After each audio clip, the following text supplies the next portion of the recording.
Hey, how's it everybody? Back again with another Springbok victory video. 29-10 the final from Port Elizabeth, South Africa at the beautiful Nelson Mandela Stadium. I've never been. Looked nice on video.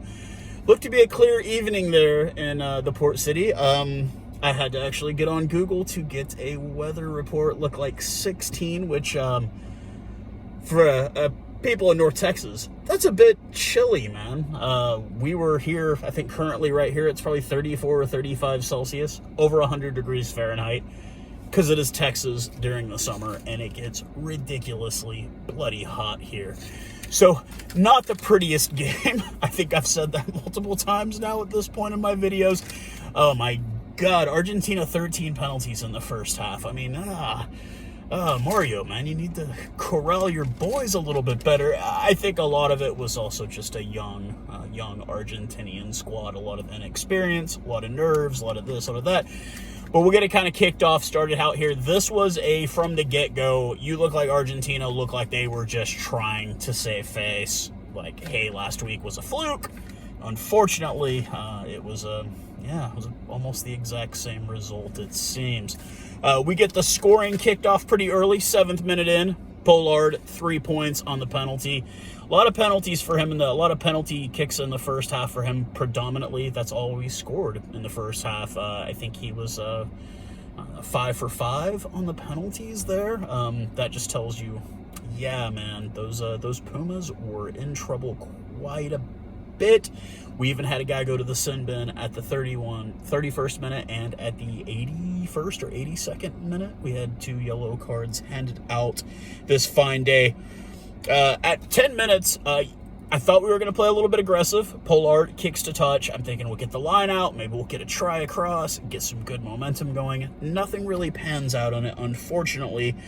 At the 13th minute, something you never want to see. Nikani gets hurt. Looks like a lower body injury, possibly an ankle injury. You don't want to see these guys. Once again, these are guys trying to feed their family. And him, he's just trying to get as much playing time as possible. We have a pretty stacked forward pack. He just wants to get his name in the boat. And I get that, and I get it, and it's fine. Luckily, we have Steven Kitsoff, the red-haired man himself. Even my missus was like, where is that guy from? And I'm like, honey, he's from South Africa. We come in different shades apparently there. But yeah, he comes off the bench, does his job, which is what he does well. He is a workhorse, and that man did his job and did it well for the predominant part of the game. That's at 13th minute, 17th minute. Yeah, of course, Pollard kicks 6-0 at that point. Again, at 22 minutes, another penalty by Argentina. Pollard is, we decided, I guess, to play a little bit conservatively in the first half, just kind of see what kind of mistakes they were going to make. We were making them pay every time we kicked, and, Pollard was money on the ball this game, as he seems to be almost every game that he plays. Finally, 23 minutes, Argentina finally gets a penalty in their favor after putting a few phases together. Miotti, who gets, I don't know if this was his first start. He seemed like a pretty young guy. Maybe it was his debut. I don't know. I got to go back and look, and I don't feel like doing it right now at the moment. He puts one across, makes it 9-3 at the 23-minute mark. 31 minutes in, Rodrigo Berlini, I think is his last name. The refs had warned them time and time again, finally just says, hey, look, yellow cards him, sends him to the sin bin. We kick for 3 right after, making the score at that point 12-3 at the 31-minute mark. At the 39-minute mark, Miotti goes for a penalty, gets a penalty, and misses.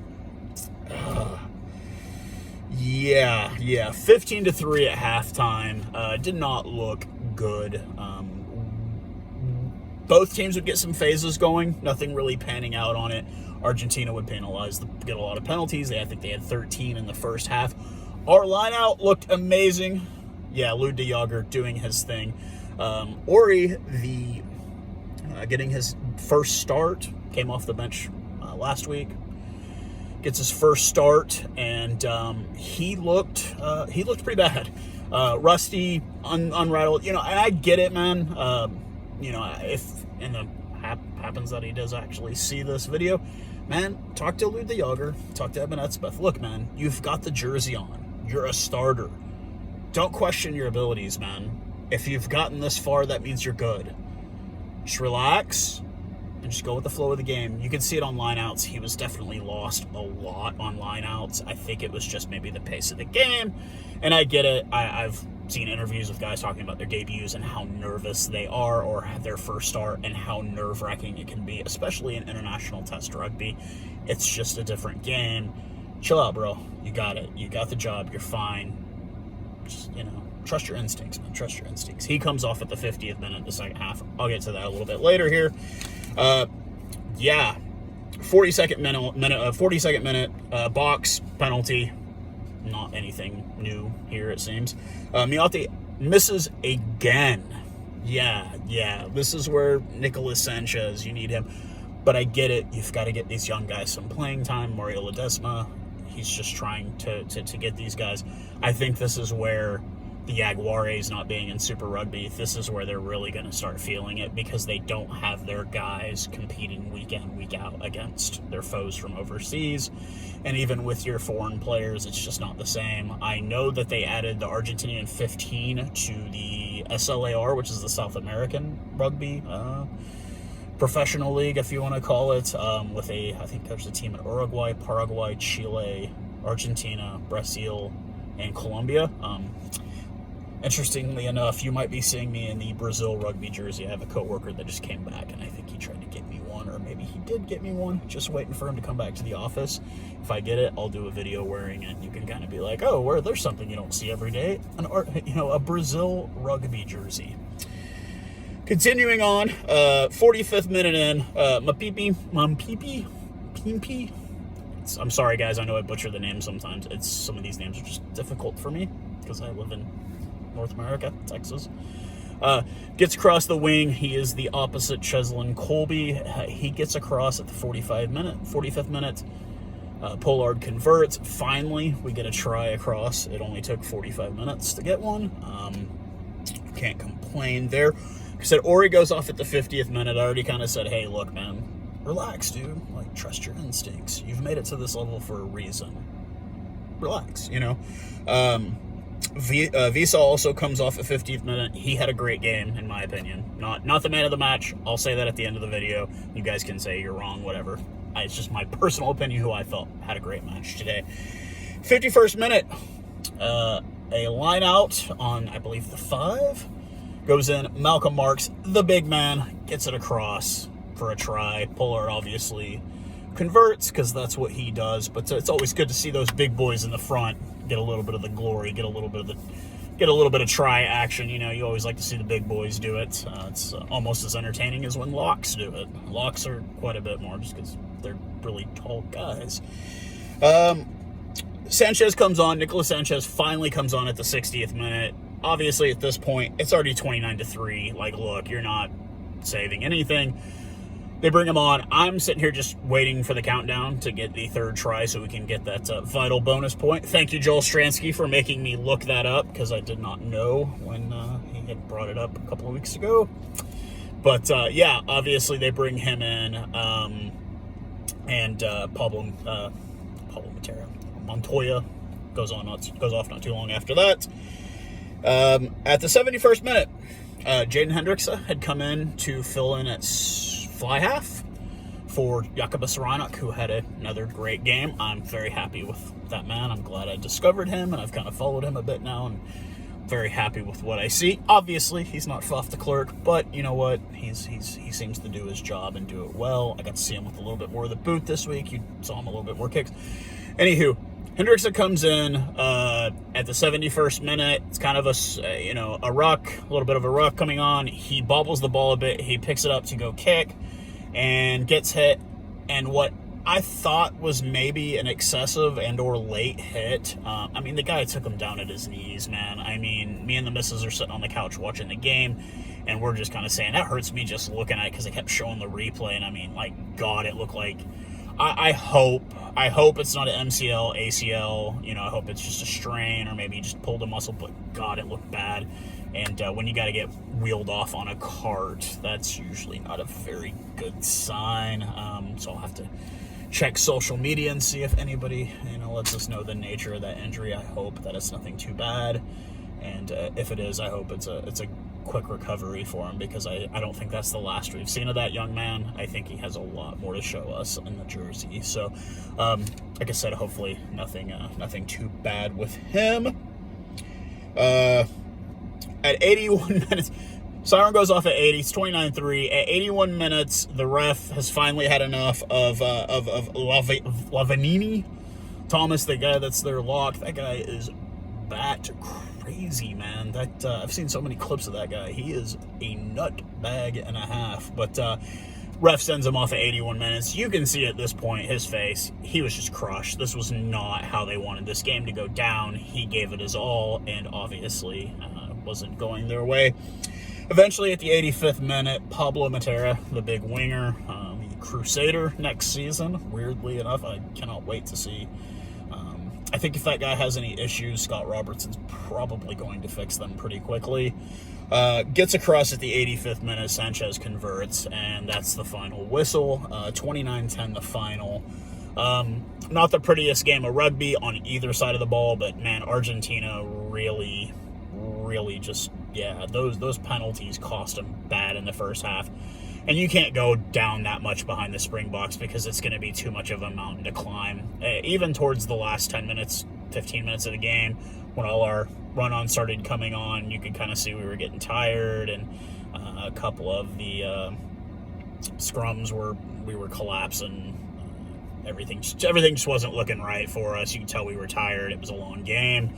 And, obviously with the end result, we win. We don't get the bonus point, which I think is pretty damn important in this tournament when you're playing in a tournament with New Zealand.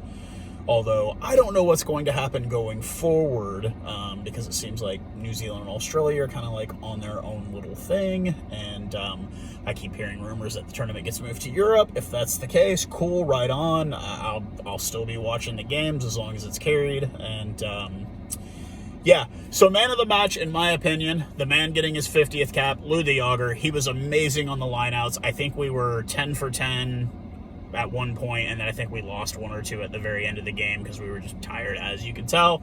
But Lood De Jager, to me, played a great game, working with the rookie, if you will, in Ori, and I thought he just played a great game. Looked very mature on the pitch. Obviously his partner is usually the big man Etzebeth, but I thought he played a great game. I think Reinach played really great. Another thing that I saw was after Hendricks' injury, they brought Colby in from the wing to play fly half. Now, I've never seen him play that position. He might have played it before. I've never personally seen him. I've always known him as a wing. That's, usually at 14, sometimes at 11, but usually at 14.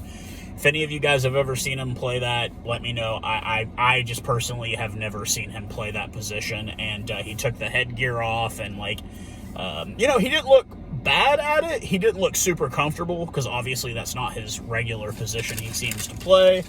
But it sucks that you get to those kind of injuries at the end of the game when you do a 6-2 split off the bench. That means you've only got two backs, and one of the guys got injured, and unfortunately, that was the case. But it was kind of interesting seeing Cheslin Colby take the headgear off and play at fly half.